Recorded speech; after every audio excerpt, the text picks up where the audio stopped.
Solve the compound inequality. Give the solution set in both interval and graph forms. Here we have a negative 4x is less than or equal to negative 24, or 4x minus 2 is less than 10. Let's go ahead and solve each of these inequalities for x to get a better look at things.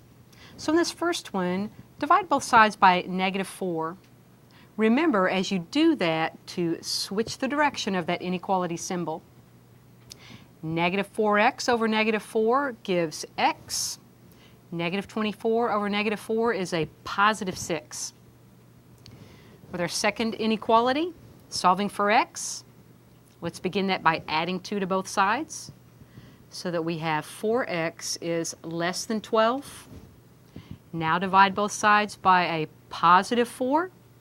No need to switch the direction of the inequality symbol here. Dividing the left side by 4 gives x. The right side by 4 gives 3.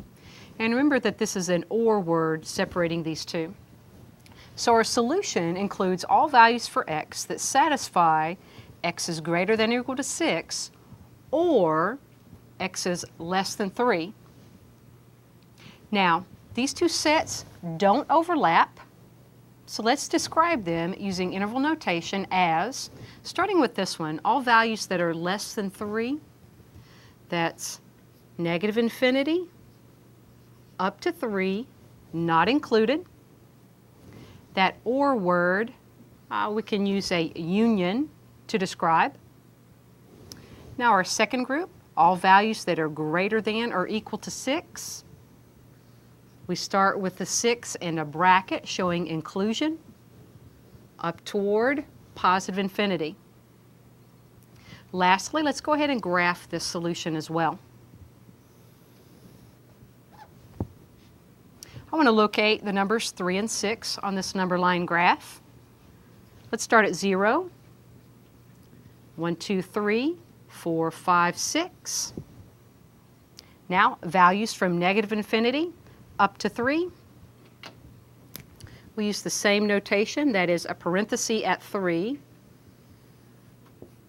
bold arrow and bracket to the left, describing our set from negative infinity to 3. With a union, that's an or word, 6 included